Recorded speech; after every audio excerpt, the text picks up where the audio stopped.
Hello and welcome to We Random episode 81. We are recording this live on June 7th, 2022. This is the Random Podcast. We talk about random stuff. Brian will tell you a little bit more about that. But first, I saw this really, really nice car the other day. But, man, the muffler seemed exhausted. That's right, everybody. We'll be right back after this. Almost Qualified Productions. Your dose of semi-coherent babbling.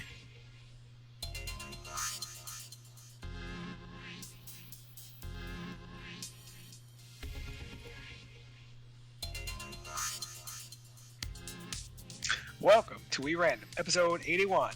I'm Landmark. That's Sconzi. Say hello to the people, Sconzi. Hey, what's up, everybody? So, for those of you who have been watching, you know the technical difficulties that we've been experiencing. For those of you who are looking at the podcast, you will notice that there is a static image of me instead of a full-bodied boy. Well, we can't figure out why my video is not working for Sconzi, so you just get the disembodied voice of me, or as we would call it, Pandemic Landmark. So, how's everything going tonight, Sconzi? What's going on for you? What good words do you have for our people today before we get this moving? The good words are, it's not Monday. That's fair. So, I thought so, yeah. For those of you who are new to the show, we have our random Wheel of Doom. We have loaded this baby with some stories. It's going to spin, and I will guarantee you that we are going to get mad online tonight. But before we get mad online, we will bring you what we call the positive point. And the positive point is going to set the tone for the podcast, because at least one of our stories will be a positive. All right, what do you got for us? Oh, wait, I got to do the thing. Oh, yeah, I almost forgot. Music. Hopefully it works, because everything else has been broken tonight. It is time for positive point. So, as you loyal listener know, we on this podcast tend to have our ideologies lean a little bit more to the left than they do to the right. But today, we are going to give some kudos to Republican Governor of Virginia, Glenn Youngkin, who signed a bipartisan law into effect, joining 20 other states that have abolished traffic, ticket, and arrest quotas for police. A previous standard of protection expected of Alexandria, Virginia officers was to issue 8 tickets per 10 shift hours or face performance improvement courses. By curtailing these quotas, Virginia drivers will hopefully free themselves from a long-tolerated state characteristic of over-policing, not to mention the terrible traffic resulting from the officers stopping individuals to bother them about tail lights, windshields, or 5 miles an hour over the speed limit. So, Sconzi, I thought that this was a positive story in the sense that we've talked a lot about interactions between police and civilians.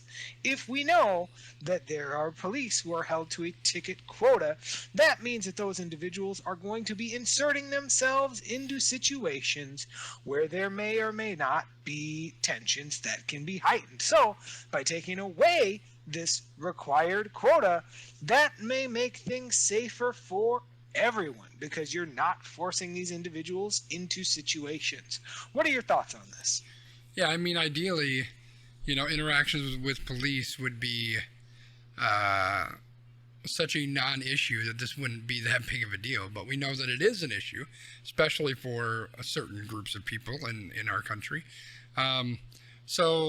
It just doesn't make sense to add senseless reasons to pull people over, which is basically what this is, right? Like, if you're telling somebody you have to write this many tickets, because if you don't, you're in trouble, they're going to look for any reason possible to write tickets, right? So not only is it an issue because you're increasing the number of police and civilian interactions, but what happens once they write this ticket, right? Like, if I'm going 2 miles an hour over the speed limit and you stop me and want to write me a ticket, I'm probably going to go to court, not just write a $500 check, right? So now we're wasting the times in the court, and we're, it's just, there's so many bad things that come from this. It's like, it's stupid. There's no reason that this type of performance enhancement or performance review type thing should be on the books. Yep. So I wanted to give credit where credit was due. So I think that this is a good thing. Yeah, I agree. Awesome. Now, are you ready, Sconzi, to get mad online? Well, I'm ready to talk about some stuff online. Let's just see. And first, we're going to talk about the Tempe Police Department, who apparently only sometimes know how to swim. All right. So, 3 police officers in Arizona have been placed on administrative leave after they reportedly watched a man drown in Tempe Town Lake. The incident began as a reported domestic violence situation at Tempe Beach Park between a man identified as Sean Bickings and his wife. Both denied that any fight had taken place. Officers, according to a statement, told the two that they would be running their names through a database that is used to check whether people have outstanding arrest warrants, which is a standard procedure. That check had not yet been completed when Bickings decided to slowly climb over a 4-foot metal fence and enter the water. The statement read, "Officers informed this individual that swimming was not allowed in the lake." The individual swam about 30 to 40 yards before repeatedly indicating that he was in distress. He soon went underwater and did not resurface. So basically, the context of this statement was to say, this domestic dispute was called in. These police came. They talked to them about it. They ran this information, at which point this individual went and jumped in this lake. And the police officers were like, dude, we ain't coming in there. And then he drowned. And they were just like, well... So, what do you got on this, Gonzi? What are your thoughts here? There's a lot of things here, right? So there was a lot of comments about, the cops called for help, yada yada. Somebody was coming with a boat, whatever the case may be. I get that, but how hard is it to just save somebody? Yes, this guy put himself in a stupid situation, whether it's whatever happened to get the police called there to begin with, and obviously he jumped off a bridge into the water, which is stupid. But aren't police supposed to protect and serve? Isn't that kind of what their deal is? Isn't that what they put all over their fancy cars that we pay for? And, I stumbled onto something related to this on Twitter just before the show tonight. And there's a news article, and I don't know what the date was on this, but I believe it was recent, where there's this huge newspaper article talking about how special the Tempe Police Department is because they went into the water and saved a dog. So clearly, Tempe police officers know how to swim when a dog is in danger, but a black man,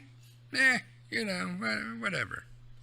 That's probably not a good thing.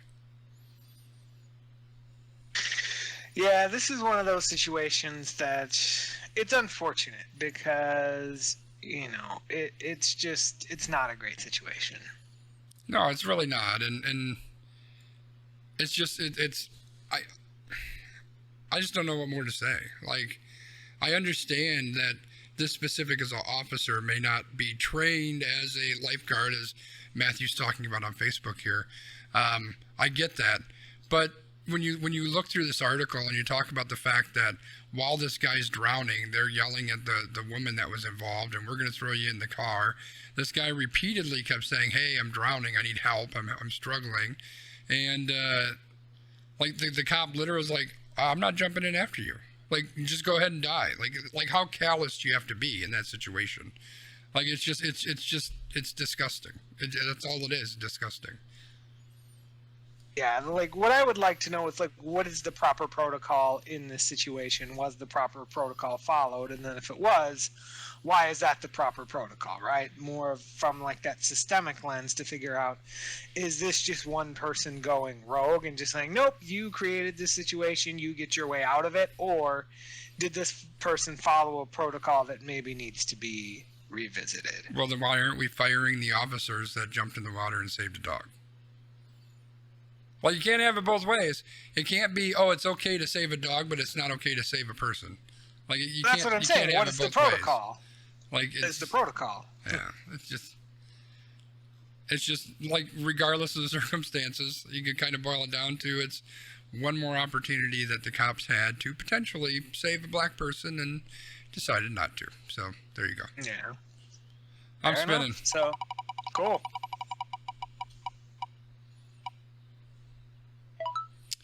The West Africa study. This one was interesting. All right. So, researchers from the University of Chicago published a study that provides experimental evidence that offering at-risk men a few weeks of behavioral therapy plus a bit of cash could reduce the future risk of crime and violence even years after the intervention. In the study, 999 Liberian men were split into 4 groups. One group received cognitive behavioral therapy, while another group got $200 in cash. A third group got the therapy plus the cash, and there was a control group that got nothing. A month after the intervention, both the therapy group and the therapy plus cash group were showing positive results. A year after the intervention, the positive effects on those who got therapy alone had faded a bit, but those who got the therapy plus the cash were still showing impacts. Crime and violence were down about 50%. Even years later, those trends still showed to be true. So this is interesting because it kind of dovetails into some of the stuff that we've talked about in terms of like universal basic income and things like that, and also providing individuals mental health resources, right? So it kind of brings together a lot of these separate threads in what is probably a, not one-to-one study, but in a study that's interesting, it showed some positive results. So an interesting thing. What are your thoughts?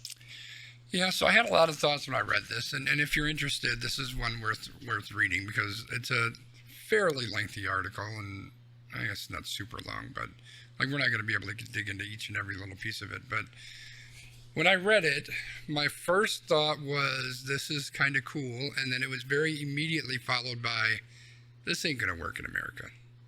And that second reaction is why I wanted to talk about this, because I'm interested in I wonder if this could work. I think, Liberia and the United States are very, very different situations, right? Like different countries, people are facing different situations, different circumstances. People have different opportunities. I think there's a lot of different things. I still think that therapy could be very beneficial if people are actually participating in it, if they're open to therapy and what some of the benefits can be. But I'm curious as to whether this is something that can work and how it might need to be molded or potentially be molded to make it work a little bit better. I don't know. What are your thoughts, B? Is this something that could work in our country, in Chicago? What do you define as work? Well, they have very clear. They very clearly call out what is good, right? Like, people are not committing crimes. People are not killing people. People are not going to prison. Like that, it's pretty clearly outlined here. So the reason I asked that question is because it's all depending on what people's desired outcomes are, right? Like if you take, again, 999 American men, for example, and you put them through this, you're going to lose some, you're going to have some that are successful. I think this really all, and I guess what I don't know is what is the kind of system of, I want to say system of oppression, but I don't know if that's the right term.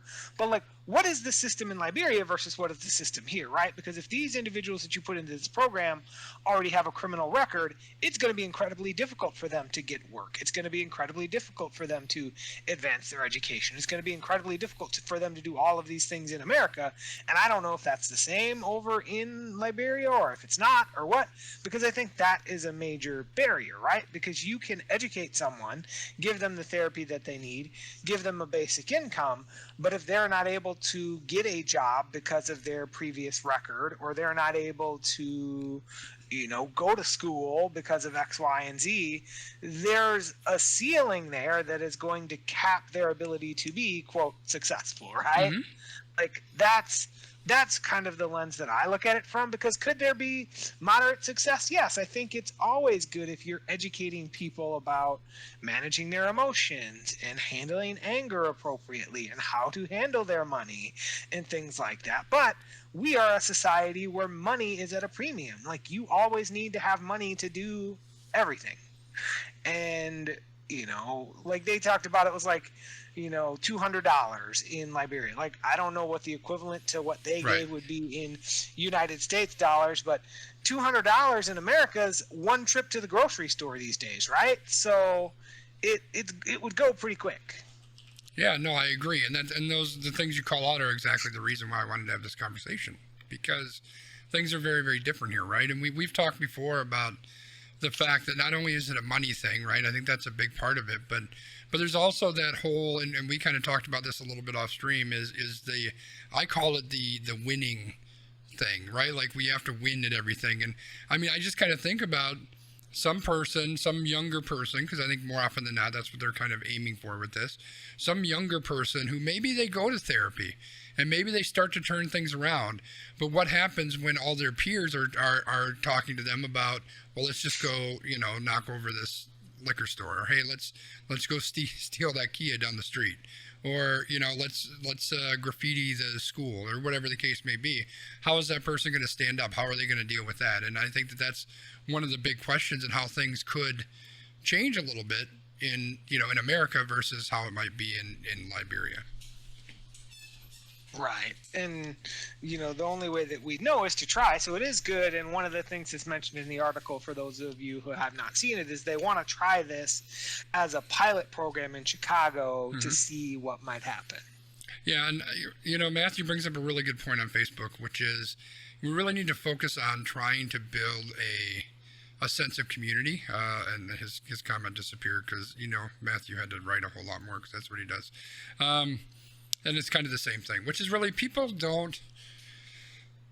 a lot of people don't look to others as being part of a community, part of our tribe, part of our group of people, right? Like, if we think about, I always go to a lot of the crime that we see here in Milwaukee, and obviously there's a lot of different crime, right? There's a lot, the murder rate is high in Milwaukee, and obviously we talk a lot about the car thefts and that kind of garbage, and breaking into people's houses and all that stuff.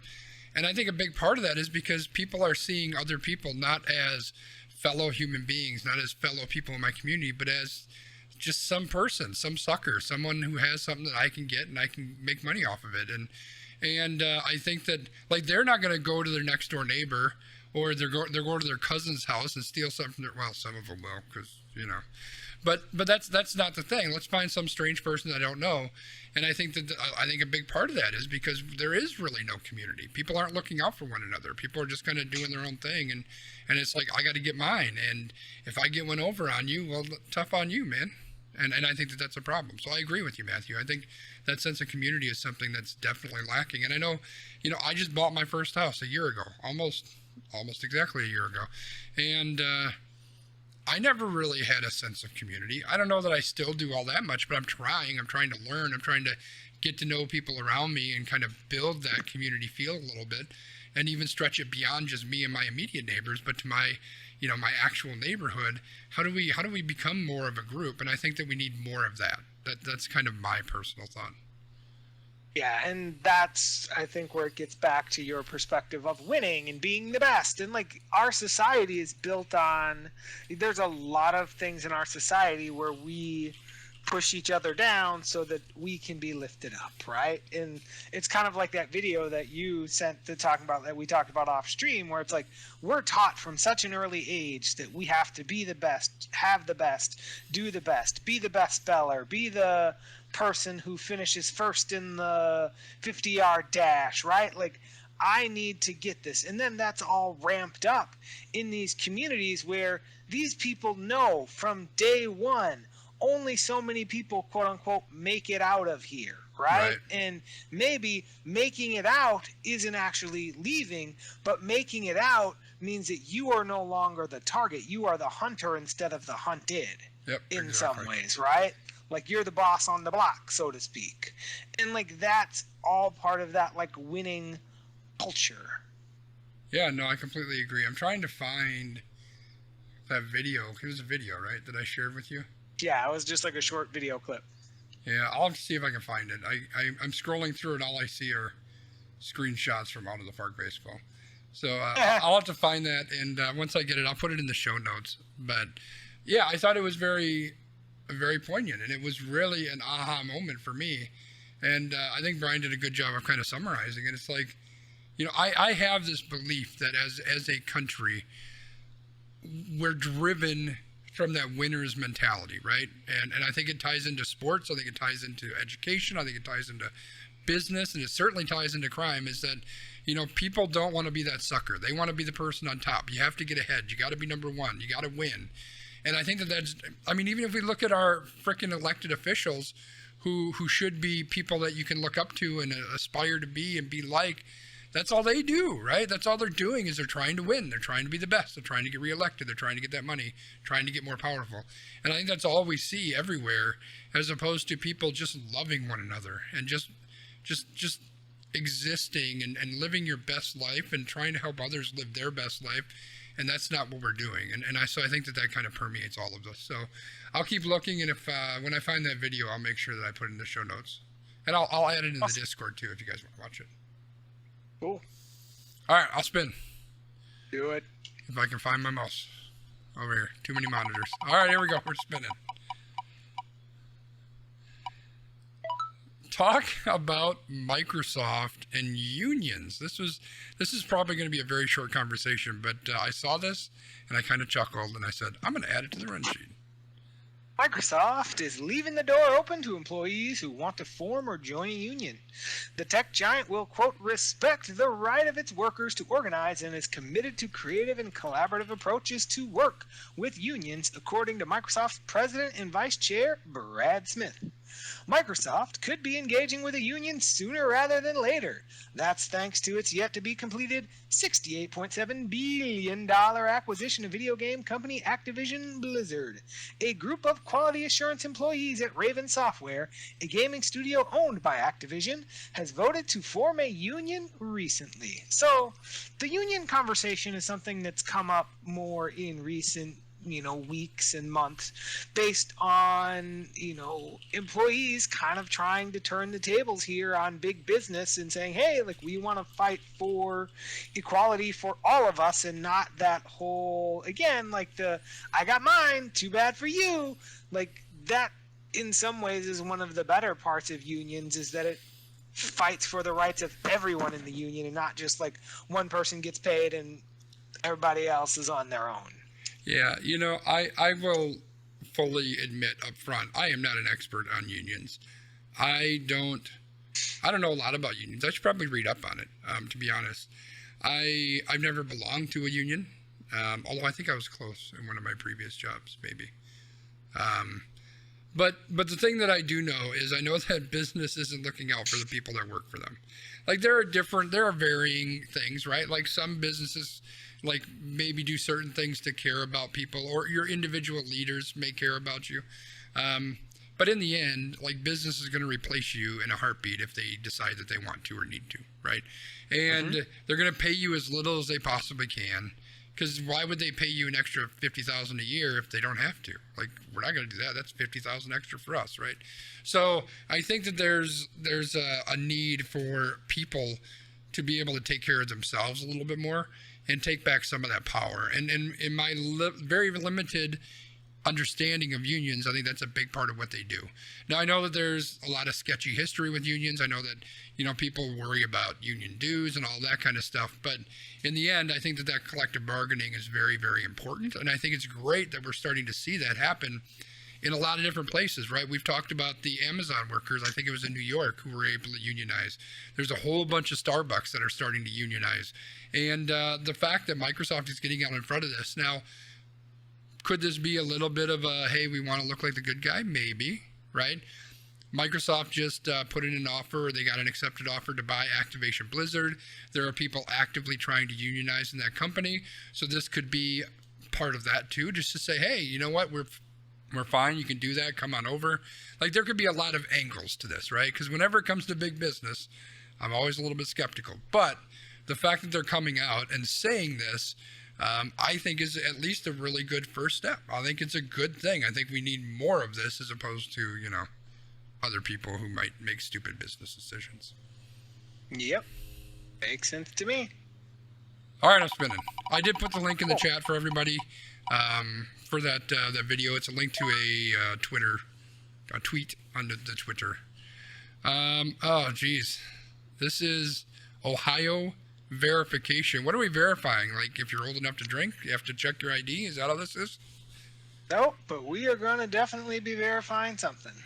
So, Republicans in the Ohio State House advanced a bill that, if implemented, would allow for a verification process to prevent transgender women and girls from participating in female athletics.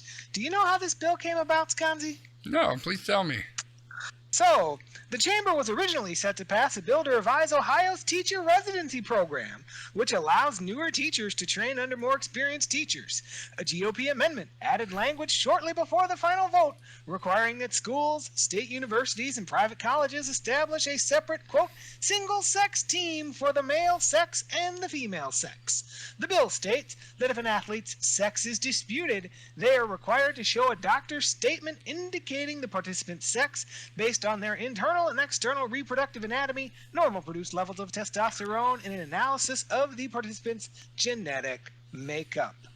Under current Ohio law, a transgender woman must either undergo a year of hormone treatment or demonstrate that they do not have any physical or physiological advantages. The bill does not detail what constitutes a student's gender being in dispute, nor are age limits listed, which means that technically anyone could face this dispute and need to undergo this verification process. So, I had some interesting thoughts on this. I saw a lot of talk about this online over the weekend. I don't know if you saw it, but I want to kind of gauge your initial reactions before I throw out my initial reactions to the world. Well, I think Old Man Wiggum took the words right out of my mouth. The wee random dick of the week. So, happy Pride, everybody. This is how we're celebrating Pride this year. We are going to make young boys and girls get groped in their private areas in Ohio. Apparently, that's what we want to do. I mean, the part about this. So, what really kind of was challenging for me about this is there was a parent who was out there and was like, look, I have a 10-year-old girl who's in sports. My girl is very good at this sport. If someone were to decide that they did not like the fact that my girl is good at this sport, they could make my 10-year-old girl go to the doctor and have fingers put in her vagina so that she can play this sport. So that you want to traumatize my 10-year-old girl because you don't like her? Like, get over yourself. Like, we're traumatizing people just for the sake of, like, again, one of the things that really grinds my gears is a lot of people in the GOP will take, like, one example. They'll be like, see, this is the one example as to why we need to do this. When you're not thinking about the dozens and hundreds and thousands of people that could be disenfranchised by this. There could be a, black girl who is the best girl in her class, and somebody would be like, you know what, I'm going to make you go through this. Because this policy doesn't say that you can't, right? Like, people could use this as an incredibly vile policy to try to basically force people into a very uncomfortable situation or force them to quit their sport because they don't like it. Yeah, this really kind of follows the horrible precedent that Texas set with their transgender thing, right? Which is you're kind of taking the power out of the powers that be and you're putting it into regular people's hands and saying, this way we can quote unquote make it legal because these other people are reporting this. They're the ones that are doing this. And I mean, you're going to be traumatizing children, right? Which is completely unacceptable. And let's just say that this does happen to be, I mean, even if it isn't somebody who's transgender, like kids at this age, like they are incredibly fragile. And now all of a sudden, like some kid who maybe doesn't know their sexuality, maybe they're questioning it, maybe they're too young to even know to think about it. Now all of a sudden they're being asked, are you really a boy? Are you really a girl? Are you whatever the case may be? It's abhorrent. It is disgusting. It is fucking ridiculous. I am 100% open if we want to have legitimate and what's the term I want? And like fair and honest, reasonable conversation about, do we need to change the way that sports are separated? Do we need to look at, is testosterone something that should be measured? I don't know. Like, I don't know any of these answers. I think that if there is and there's a specific term that I want that I'm totally missing. Fair use keeps coming to mind, but that's not the right one. But like if people are actually open to have a true and honest conversation, I'm okay with that. But that's not what this is. This is specifically something to attempt to cut down transgender people. That's really what this is.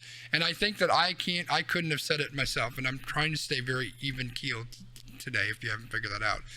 But I'm just going to quote our friend Matthew, who said, "Fuck this law. Everyone who voted for it deserves to be repeatedly," I think that's what you mean, repeatedly punched in the nuts.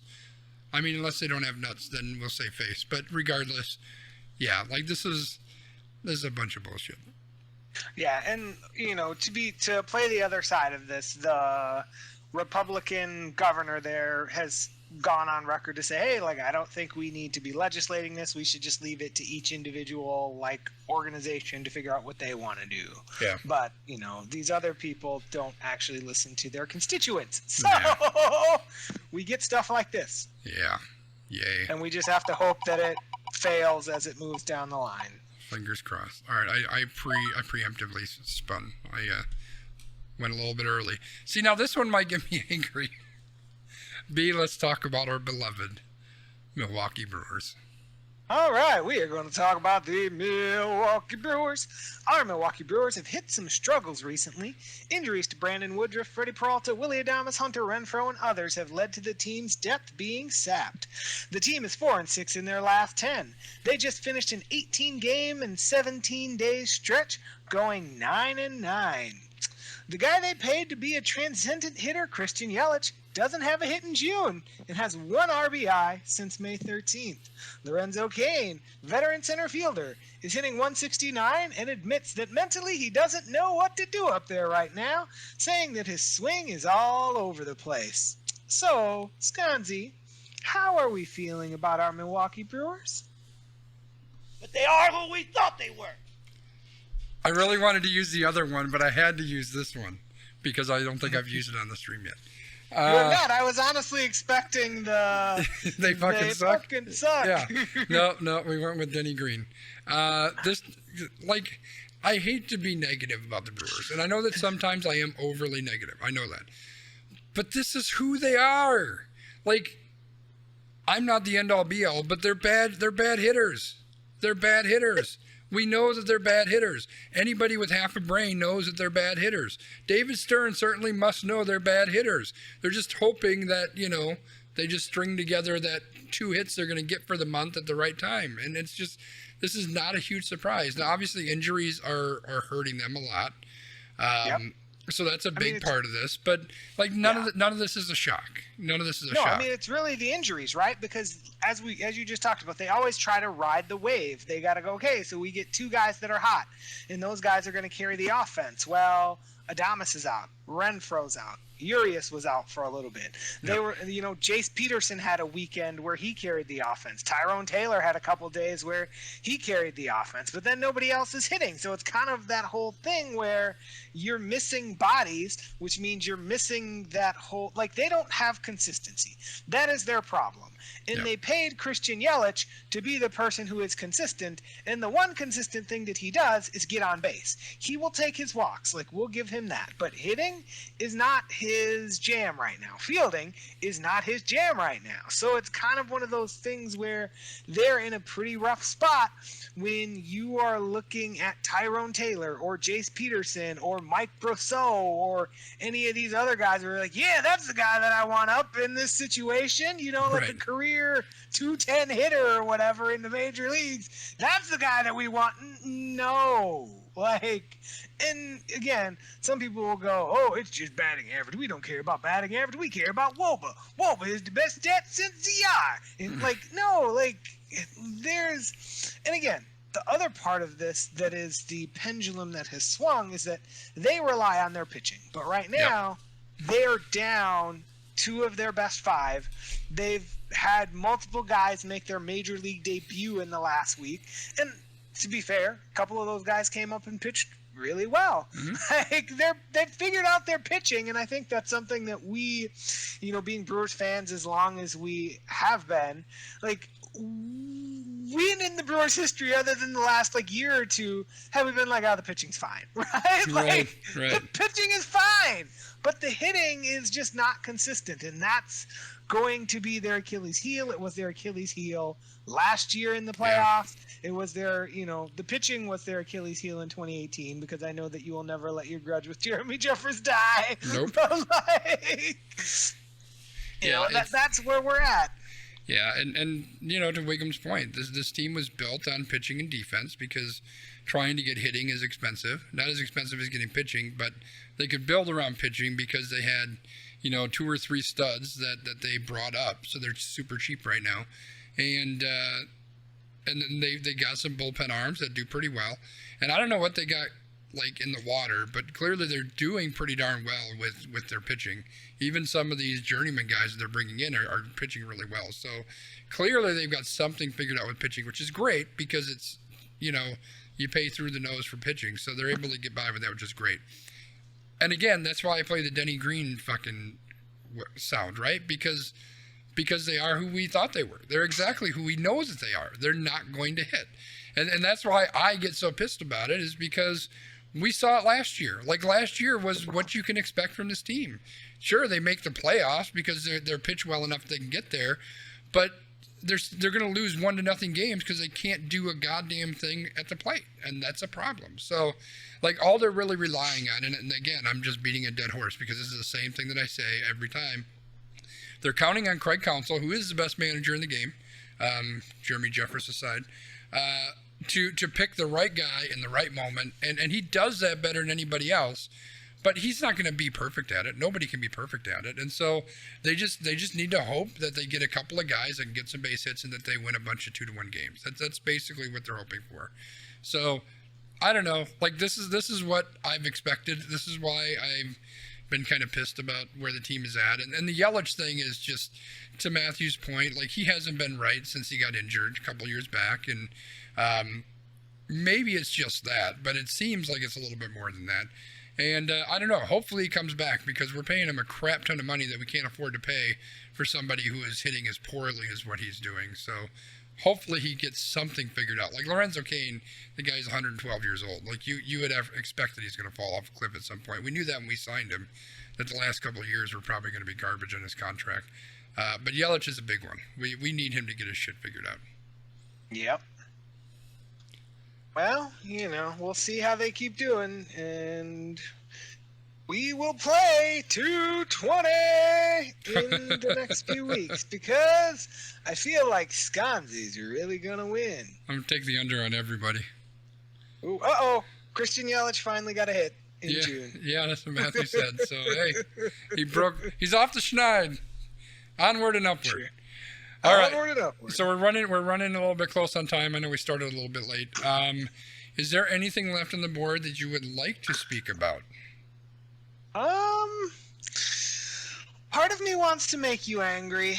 I've done a really good job not getting angry, so it's not going to happen. I don't think. I Maybe know. it will. And it's this might be our worst podcast episode ever. Why? Because I'm not angry? You're not angry. Let's see. So I'm torn, because the LIV Golf Tour is interesting, but we're not going to really get mad about it. The gun reform topic, I think you might get mad about, but it's not surprising. So, and then the rest of the stuff is just kind of meh. There is actually one that I'm not going to get angry with, because I'm not doing the anger thing, but there is one that stands out. If you can guess what that one is, we'll talk about it. Otherwise, we're moving on. I figure you want to talk about the delivery judgment. That is incorrect. Although I looked at that and I wasn't sure what the jug was.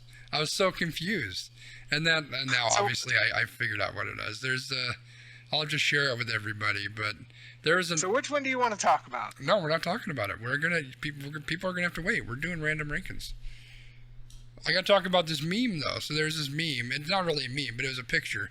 It was some kid's homework, some like 8-year-old kid or something, and then this teacher had wrote on his homework, "You need to show your work," and the kid wrote, "In my head, don't jug me." J-U-G-G. It's funny as shit. It makes me laugh. Okay, if you want to talk about it, we can talk about it. It would be the Tampa Bay Rays thing. Okay, so we'll talk about that one. That one to me was a meh, but let's go for it. So, 5 Tampa Bay Rays pitchers opted out of wearing the Rays Pride Night uniforms, which included the gay pride logo, saying their religious beliefs wouldn't allow it, but also saying that they accept everyone. One pitcher, Jason Adam, says, "When we put it on our bodies, I think a lot of guys decided that it's a lifestyle that maybe, not that they look down on anybody or think differently, it's just that maybe we don't want to encourage it if we believe in Jesus, who's encouraged us to live a lifestyle that would abstain from that behavior, just like Jesus encourages me as a male to abstain from sex outside of the confines of marriage.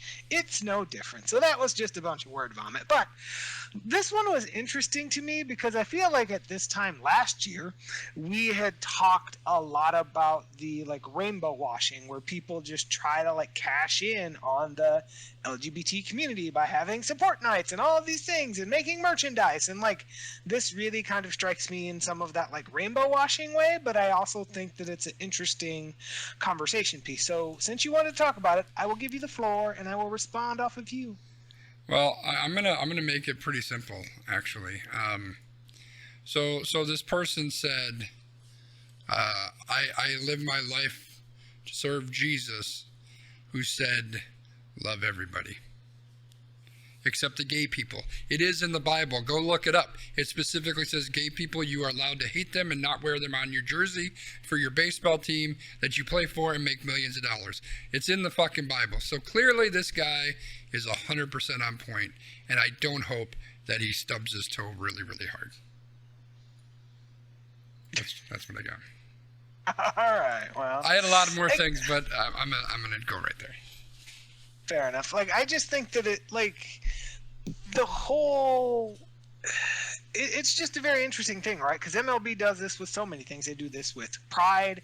They do it with all of the military days, Mother's Day, Father's Day, blah, blah, blah, blah, blah. They merchandise everything. So, I don't know. It's, it struck me as a very, I don't really know how to feel about it, if I'm being honest. I'm y'all are going to do you, which now we know who you are, right? Mm-hmm. I don't know. I think Wiggum really nails it, right? It's there, and this is not. I'm gonna preface. These are my thoughts, not Old Man Wiggum's. I'll tell you when I switch to Old Man Wiggum says. This is something that happens all the time. This is kind of a big part of the belief of not everybody, but a lot of people. This is something that is very commonplace. This is something that happens not just in the LGBTQIA plus area, but it happens everywhere. This is people using their religion, hiding behind their religion to be a bigot. That's what it is. These are people who it's very easy for them to say, oh, my religion says that I have to hate you. Now, they're not ballsy enough to say that I hate you because you're gay.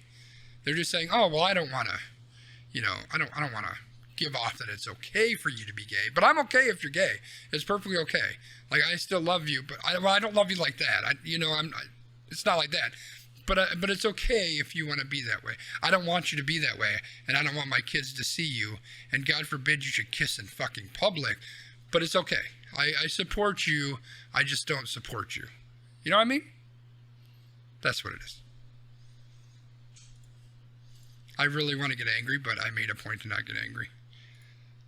All right, so we'll move on. Basically, all of these guys can go fuck themselves, and they can get reputedly punched in the dick or whatever it was that Matthew said. All right, we're moving on to something a little bit happier, and it is Random Rankings. All right, for Random Rankings this week, we like drafting things. Today, we draft from bestproducts.com and their 30 summer products to celebrate the season, baby. So, summerproducts.com or bestproducts.com or whatever they call themselves gave us a list of random products that we can draft. I was trying to figure out if we wanted to do this by a monetary amount or just the product that we thought was the best or that we just liked the best. And these products range from like $6 to like $300. So I was like, I don't know that we can set a dollar amount because it'd be like $200 and then Sconzi gets one product. And then I have, 97 products, including insect repellent. So we're just going to draft stuff that sounds fun, and we're going to bring to your attention some of the best products on this list. And as a spoiler, the reason that I chose this article is because there is one singular product that I was very close to purchasing that I may still actually purchase at some point. I think we have to start with that one because I have guesses. Let me actually change to this. So you can see the list. Brian's picture is gone. I'm not going to try to set it up, but so let's just run through this. I'm going to go through this really quickly. So we've got a watermelon tap kit. We've got the floating beer pong table, beach blanket, ice pop molds. This inflatable lounger, snow cone maker, sunscreen. Inflatable drink holders. Okay. Stemless margarita glasses, some fruit pool floats, golf club style barbecue tools, because who doesn't need those? A hammock, kebab grilling baskets, electric cooler and warmer, another cooler, little kids recliners, some lights, a tent, a hat that says do not disturb. Okay. This thing, 3-ball kit. I want to make a joke, but I'm not going to. So collapsible cornhole, citronella. There's Brian's insect repellent spray, shot glass mold, inflatable pizza, because who doesn't need a fucking inflatable pizza? Insulated wine tumbler, a camera. Who needs that? Resealable silicone, reusable silicone bag, reusable metal straw, and a glass pitcher. So B, first of all, I'm sorry for everyone who's looking at the chat. I guess you'll probably only see it if it's on stream. It's like YouTube is going stupid. What is the one? Can I guess? Can I guess what it is? You can guess. Here we go. That's my guess right there. The collapsible portable cornhole boards. Am I right? You are wrong. Oh, dang it. So I actually have cornhole boards already, so I don't need those. But what I don't have is an electric cooler and warmer. Oh. It's a portable fridge. It is a portable fridge, yeah. Car cooler is a portable and compact option that travels well. Its 40-liter volume is large enough to hold up to 60 cans of soda, making it perfect for camping or beach trips or cabin trips. Just stow it behind the seat until you reach your destination, and then you can plug it in, baby. You know what I didn't notice? It looks like it's got a regular wall outlet, too, so you can, It does. Oh, okay. It does. That's exactly why I was like, oh, my God, that's brilliant.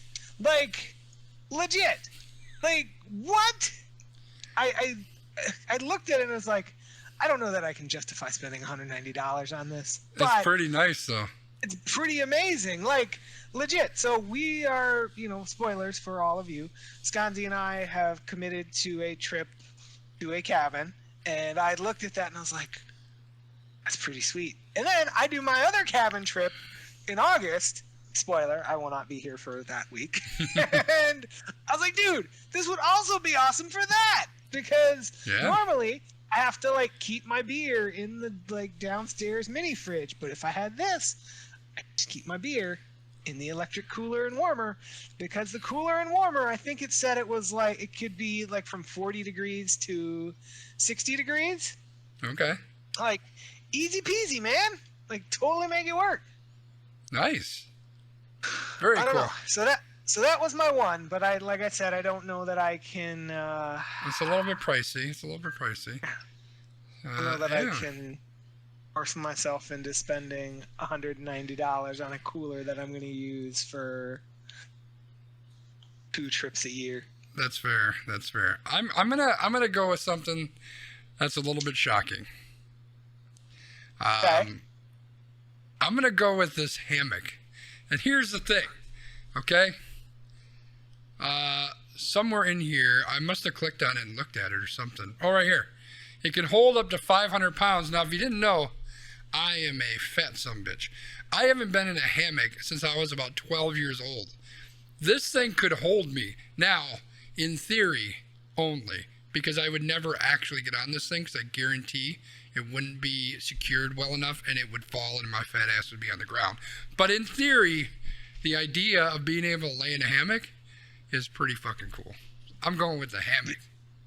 I was actually going to take the hammock because I thought that was pretty awesome. Yeah, I mean, you just got to find some big old trees, right? Very, very, very big trees. Make it work. So now that I've taken my cooler, we got to figure out what else I want to draft. I was actually thinking about, as weird and as kind of almost lame as it sounded, the golf club style barbecue tools, because who doesn't need some cool looking barbecuing tools that look like golf club stuff? Did I go the wrong way? I don't know where it's at. Oh, there it is. Yeah. That's not bad. I mean, I don't really care for golf all that much, but it works. I don't either, but like I like cool, and like those actually look like they're actually pretty decent. I don't know, maybe they're not, but they look like they could be pretty decent as far like who doesn't want to flip their burgers with like a putter? That is fair. Yeah. I think my chat's acting up, so I'm gonna restart it quick. I mean, I maybe shouldn't have drafted those first, but all right, so I'm gonna go with some more grilling stuff. I'm gonna go with these kebab grilling baskets. Oh, I knew I made the mistake. Because I was totally gonna take the kebabs. Yeah, because kebabs are freaking amazing, right? Like you're grilling vegetables, which is awesome, and you don't have to worry about trying to stick that stupid rod through all of them. Yeah, like this is baller. I'd be all over this. Yeah, I knew I made the mistake of not taking the kebabs with my last pick, but I had already committed. So. Oh, are we only doing? Are we doing? Oh, you mean the pick you just had? Gotcha. Never mind. Keep going. Yep. So you have taken 2 wonderful things, and now I am slightly tilting. So let us think about this list. I'm definitely not going to take the sun hat. I mean, although the sun hat might be kind of fun, right? Who doesn't want a sun hat? I mean, that's true. All right, so I am going to go with another item that might be interesting, but this item requires you to be in the water because it's the original floating beer pong table. Oh. So, just be hanging out in a pool, playing some pong. There it is. Yeah. It's not a bad idea. It kind of interests me a little bit. I think it's kind of fun. Yeah. I am going to go to the one just above that, though. The watermelon tap? Watermelon tap. I mean, I'm just thinking you just cut the top off a watermelon, you like fucking mix up all the shit inside, add a bottle of vodka, you're done. Like, I'm happy. I'm a happy man. I got my kebabs, I'm sitting in my hammock or laying in my hammock, and I got my watermelon, vodka drink or whatever. I'm set. See, you made this like a whole summer party. Look at that. Yeah, man, that's how I do it. Oh man, now you're making it tough for me because a lot of what we have left is not great. Now, this is very disappointing, Sconzi. I cannot lie. I cannot tell a lie. There are 2 things that I'm going to take that are... I can't take both of them right now. But Take them Both both. of the You get 2 things- more, and then I'm taking 2 more, and then we're wrapping up. No, I'm not taking both of them because they're both boring. But I'll take of one the that's thing- not boring then. one of the things that I'm going to take is the sunscreen. Because I've realized that as I've gotten older, my neck does not like when I get a sunburn. So, gotta have that sunscreen for this party. All right. What you got? Oh, you're not taking both of them? Take 2. I'm not taking both. Well, what? Oh, you were just doing one more, and then we're done? Okay, then I will take... I don't remember. I was just looking at it. You know what? The fuck with it. I'm... Since you won't do it, wherever it's at, I'm taking the insect repellent because, goddamn it, I don't want mosquito bites. Yep, that was going to be my second one. So I knew you were going for it. I wanted to Yeah. leave it for you, Well, considering what we've discussed off stream. yeah, I sent Brian a message a couple days ago. I said, hey, I just spent $100 on insect repellent. Basically, kind of. I mean, it was $100, but yeah. Anyway, that's what we're doing. So I am not going to get bit while I'm sitting in my hammock with my freaking shish kebab and my fake vodka watermelon thing. That's the life right there, man. It is. We combined, we got a really good party. We do. Well, we will in a month or so, hopefully. Cool. Fingers crossed. All right, well, we got that. So it is now time to move on. 2 B's, extra point, and, just take a look at Brian. He is looking sexy as hell this week, I'm just saying. Just very gray, very gray. So, considering that you can't see me, I will pretty much cede my time. But as always, thank you for joining us. Thank you for being part of the podcast. Thank you for being part of the streams. We greatly appreciate it. Continue to strive for your dreams because that's always important, everybody. That's it? That's all you got? Holy smokes. I wasn't all I ready to got. go yet. Yeah. I had a thought, and I was pulling it up on my phone, and then I saw another thing that popped up, and now I'm kind of going back and forth. I'm not sure which one I want to go with. You know what? I'm going to be an asshole, and I'm going to do both of them really quick. How many shades of gray would you say he is? You know what? That's a private question, Rich. Don't ask that stuff. So the other day, my Apple Watch popped up. Said, hey, you should do mindfulness stuff. I said, all right. And then I chose one of the options. It said, popped up, it goes, think about a recent moment when you felt a sense of purpose and how it inspired you. And I couldn't think of anything. And that felt really bad. Like really, really bad. So I'm going to spend a lot of time thinking on that. And I think the second one kind of plays into that a little bit. So I saw this, this was a Reddit post. You never know where those are going to go, but this was a good one. So basically somebody wrote in, said, hey, I know this is pandering. I've been depressed. I haven't hit the gym. He's calling out to Arnold Schwarzenegger. Can you tell me to get off my lazy ass and hit the gym? I swear that I'll start doing it or whatever. And Schwarzenegger responded to him. He says, I'm not going to be that hard on you. Please don't be that hard on yourself. We all go through challenges. We all go through failure. Sometimes life is a workout. But the key thing is you get up. Just move a little. Roll out of bed and do some push-ups or go for a walk. Just do something. One step at a time. I hope you feel better and get back to the gym, but don't beat yourself up because that's just useless talk. It doesn't get you closer to the gym, and don't be afraid to ask for help. Good luck. And I thought that as I was just looking those two over, they kind of go hand in hand, right? Because as much as I wanted to beat myself up by the fact that in life I want to feel purpose, I want to feel inspired. I think all of us do and all of us should. And I took that to kind of a negative spot to say, well, why am I not? And I think that it's important to remember that things aren't always going to be perfect, and maybe you're not always where you want to be, but that doesn't mean you can't get there. It doesn't mean that you can't keep pushing. It doesn't mean that you don't take that one step, whatever that one step may be, and you start moving in the direction you need to move to. So one of the ways that I'm doing that is I'm going to put some time and thought into this and look for what that purpose is. Like, I love the fact that we do this podcast, and I specifically came into it this week not to get angry. There's reasons for that too, but we'll save that for another day. And I achieved that, I think, for the most part, right? I don't think I got stupid angry. And, yeah, so I don't know how to wrap this up very succinctly and nicely, but I guess in the end, it's give yourself some grace and go out there and find what it is that gets you excited and gets you moving and gets you happy and purposeful and passionate about life and what you're doing. And that's what I got, B. You want to wrap us up, bud? All right. Well, you can find me on Twitter at LandmarkMKE. You can find Sconzi on Twitter at Sconzi. You can find the podcast AQ_PROD on Twitter.